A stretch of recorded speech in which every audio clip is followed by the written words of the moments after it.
Male medit shaylar male ngan moro na Rebecca shabana wala ko ba Thursday ba record shabala na record won lare ya mala ka lang ko do ne ya ta kamal ka I believe on ne yende al malian ko bompo kan kono rai roi ni pot bana pal Kore jaw wani shukur so lar jita loy kwa din ka jan sa shi kamne wame wane ne bini rwani ku bine ka nyok shi wane ne ka nyok na wan wani langa ji wane ne jila ne bodo ka jila ne tida ka rwani ku wadin rwani ni yaka te boka ji chi ka rwani ko wadin langa ji ku bine use ko brai kreida ka bigat kutin shiri alaka wo bika lingwa din ba bika mo ki yede mun gwada rodo ko bika rwani ku ka lingka bo lo nyi ken ine lene ka karo mana kon lene ka karoda ko hone ka petrido ela ta loj ko bitagne kel ka jan gwam ki shodo gat ki yan gwam amen kwa ane bana wara bogdan so ci kono ngajo wige me te kon kala sanan die so ko ta ran ci kutung ta ko tobo ci do ne sanan dan die so te kon kala sanan dien tainda ci woro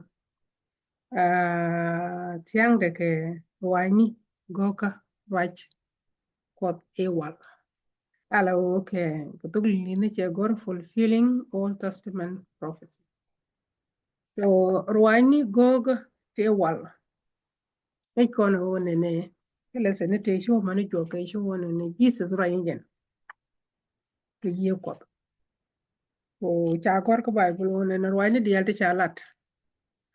ye kot ko ku kam gokto wone ne be rwani to be lat ke ye ko de kam ke Jesus ko Jesus jeriet Jesus te lan ko John sho ko kel te wa ngariet te jarwach ka rwach te wana kan pin ni chak ka rwach je jen chak pin to ngai kono rwan dial te kwen kon gati boken ke Jesus ke rwan Jesus ka jalat ko yamo daban to kon ka Thursday rwaje ko daban Jesus chi ko rwaj wana me kene jilwa ko ngai kono won Jesus mi chi ko rom kan jilwa ko chi kan Jesus chi kan no o kan chi ka shwit ka shen kien ko la tradition kien ke culture kien ki Jesus be ko ber wani ko ba korak ko ne win mon metana din ki mission na la na chech yanen chech ke let kun te let kien ke jen te ji juz wana me chi ke chech chi ga wani ko chi kan ga pal chi ga tradition kien chi kan ka latin me Jesus me je ben ko ba kul korak ba kul nyot ke ne ti chi ke tradition kun ke ti ni ke nyin ko so chi ke chuta ke mlo ke ne Jesus chi ga rojek mlo ke ne Jesus mando dien bu ko chol Jesus or de gat ko chi kan Jesus chi kan na ko long so kwa mi chi rum tin so la kana goro ne de kan Jesus de kan mo kriya so wana me chi ga bro ka tas de ro ken karam bon yal kan ne ite pin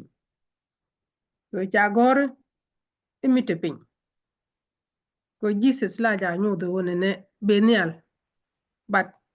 ken kon ko kon ju won mon to kon pin so take a passage mi cha gor ko John choko badak de ye kan ka bas wara wani ka jendiok so and passage mo ke raj mo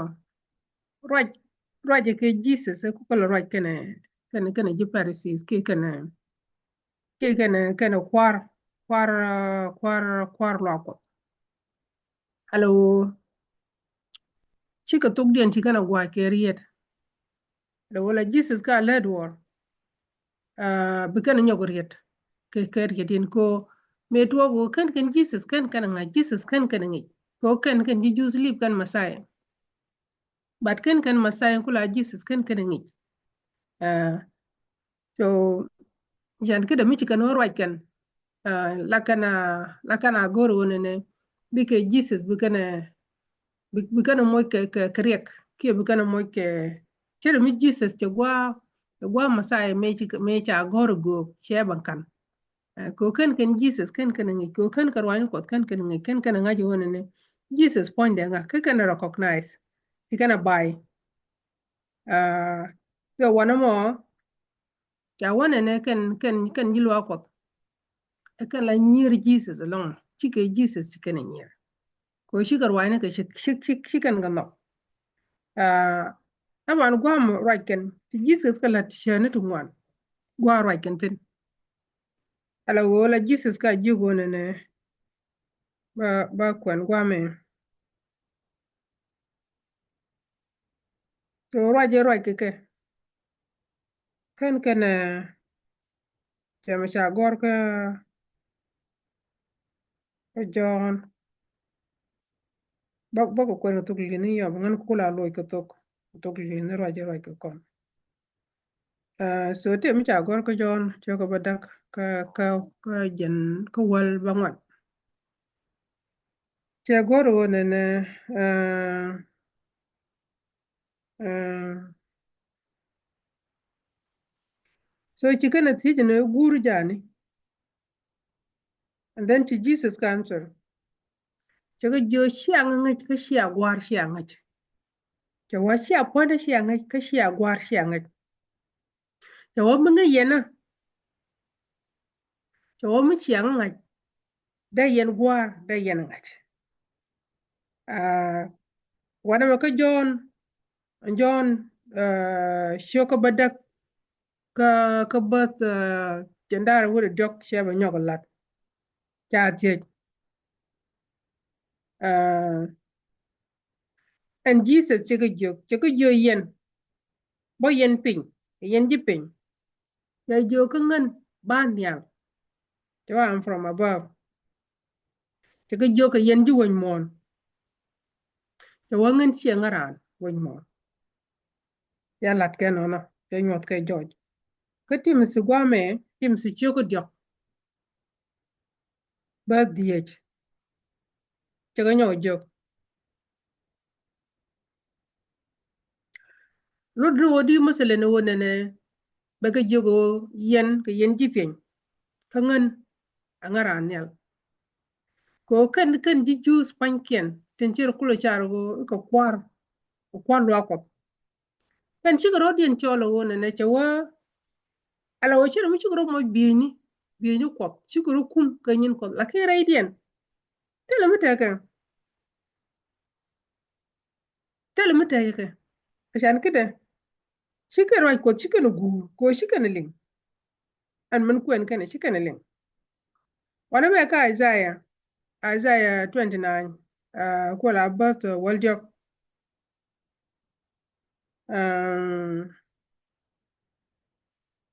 cha wane itin la karodin tiak gagada kutukien kala kana liak kutukien lakin chika lukien cha wane ne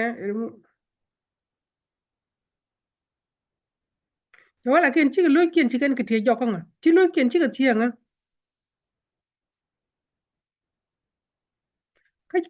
ka chikan luo kwap ala ngut kwap chikan ka gur kene ni luokien kie luok na tindong no kan ke cha wane ne ka pal kana ke kaj ka mak chio ka baro ka bas baro cha wa pal kana ke kaj cha wane ne ka kan commandment ku kan ngi ka commandment nyin nyiran chika nyin kwa wana me John 8 okay that went already wana me ka John 8 ka ba 30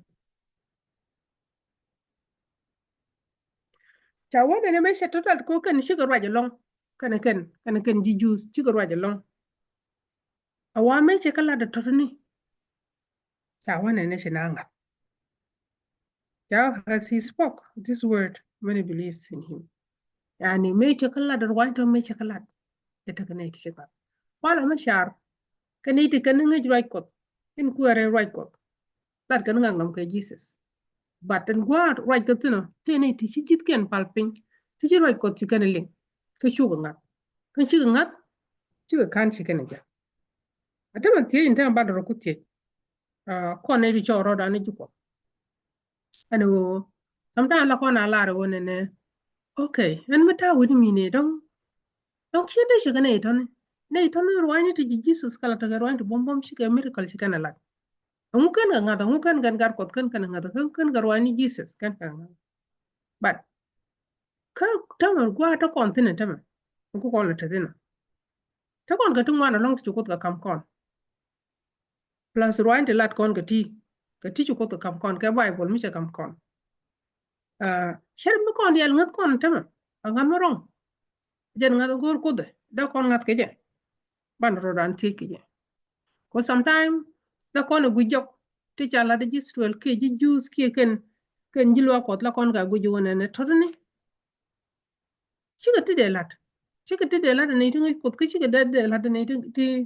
gur Jesus lakini enta ma bo again the same situation ko go je situation an go ne jen ko chan ro ni ti Jesus ko gor chana ke jek ne de kon ta ne ken ke Old Testament kon ti kon ta ke New Testament mita miracle Jesus di alta kate kana shane ke kana ite ji jal ke je kel che jaga che John chi ko gwar long ko Jesus so to kon ko proof to ngan to don chalo do kon Jesus da kon ngaja wala ko mulet ko da ko bana ko bana ngai ke shi ko wa ne ke shi kan ko shi kon ko bi jai ke shi kon ko bi tai ke shi kon ko bi mix ke culture kon ke traditional ko kon to kon ke culture especially kon war to kon ke culture mun no kon long engu ku kon mix ta ka culture kana lwa ko engu shun kon tene ko te tin wanta la kon ka believe chu ko ro ran ti chu kon jog dana ti jo kana malo nu de je go chu kon chitre idworo ku kon na ma dung bible ki she dung bible anta ma cha wajin yal ram bon yal kana ram de pin different dia ne le Jesus chala ro ne bi nyal ke wo she ran hon mon che jilwa ko chu ko jo ke yen jipe ke yen jipe nyone me chi ke yen jinyal different dia ne le alu no ko ne dial to wi mon ko kon jipe ki da kon to wi mon bo da kon jinyal so ma lu da Jesus lu ne let kon ka ngadan ko shok to kon wi mon da ko kon wi mon wala ke chi ngadan che bom da kon jinyal de kon chol jinyal a chang to kon pe ko di ko widan ke sharan sharo lo nyal ala wona ne guje ni nyal bana guje ni nyal ka bana ngani nyal ala wo bible ajan wi abogdana through holy spirit ke ye ko dongwa bo kon tiet mu kwen kono bana time dan bana latin ko mun no ko kele wala time do laja ladatin goro bana time dan bana lat ko ne bana bible an bana kwen ka bana wayne ka bana ka ngajin ko ka bana no ko mun no ko laja ladin niam mun no ko laja ladin niam charo mi ti bang mi share te mi la bo widu mi la share to do man no gi long la widu laja tieng ga shang dar manu war a shang kin yen bula lek laja lagi ka to do ko mi ci kono la niam no mun no kono ka mitet niam dan ka chi kon ji pen ko nyin pen mi kono to kan ga da ka nyin niam nyin pen gu nyin pen katin bi ring kana riang bad nyin nial katin bi ye bi kana riang ko mi to ko mi kon ji pen no do bana dier ke let bana dier ke bi bana dier ke met bana dier ke our appearance bana dier ke chodan ba kon choldi tungwan bana dier ke bad mi kon ji nial bana dier ke kandan ban dier ko bana gad ko bana ko nore ko bana widan bana focus bana dier ko si ben ko so kon bi jegre wa bana ro lak bana ro mat ku jitu kotin bana dier ko bana bible bana ngaj ko bana nyin ko ban tin gore wo daran ken ke nguni bana dier ke ci kon nyin wa ci kon ko bulan niam bana la nyin taga bana kala niam so bible la kon alat ni siang o bana rodan nuok reilani kon ko bana siag reide ko mo ko do ban ba kon jogo ci kon tiang yede ka ci ko ne ti cha gor rai bok taga ku amaran ke je ke ngatan ke ji ke lieng dan ke riet ke ame kon ken ke jama ci din la da banalat la ki ran mi ci nok ye la rwai ne kala ka lade ko no kon ku dan ban rwai ne ka bana ka lat bana ka kam ci ma na kon bana ka kam na kon ko ka rwai to go ti pai to bana ka lat rwai ne kana jan kida yesu jio kon wona ne mu ngot kon ko kon ji pin do ci kon bitaka ci won ta ka mar ga je mu we ban ci kon mu nang ki je ke bat go no bu kon ta kon pin lakin ci kon ji pin ko kon ji nyan ah rwai ne ko rwai ne ti long lueng ka te barbar goro ne ne bu kon yoko ti ko ba ko lok loy dan wo shon ko en kono bibulan so bu kon yoko bu kon at ko bu kon tiet ko bu kon ngiej ray bok men chomo de larie lam na time lam ja kana ko be bible bi kwen ko mi de me gwana be cham direct ci dino bi len kara mat dien mi la dwaj ko lakin gwana wuri we long zin bi mit bi yoko do ngo be yitir ge ko be jingi ge so lara ta loida ye yene ti shi ki yene ti bi rwaji ma bi jelinta de la ro chom rodon sabal school me lat ke je ko ne binara ngeje basket la kwen ni shianga shama mer baz me bila ja memorize kurun di beta di ra jugo bible ke le shi memorize ke di ra jugo bible ke le bo shi kwen ka shi lin lo do jala text ke la kan gama ba explain ba jida ba dian wo lo dum wa ani chen bon yang o chong no no ko ro ko beta ke yakel ba pal ko pal tot ko shora wara jawo gon ye chokor solar ta la ke rit ko titine wadin de payne ko nyakti kono gan mare nyi mare gware wadin rit ko shomkan ka rit ko twok ka rit ko tetekten chan kida gwadin ngai ne yo ne tane yare tuka ko ne shek reido ngi ne ka rwai ko kam ne min din yare ta kada mine ngaji ngo alo bine kam priority bine mu ke time ko bine rwai ko bine ka kwen ko bine ka ngach ko bine jango ji kare do wadin yido abe kanai bide kel kanai te bijo kuite ngumo ko yido ngwa ko bi rwai ko lo ni ken te jeti dia ko shodu gat yo ngwara amen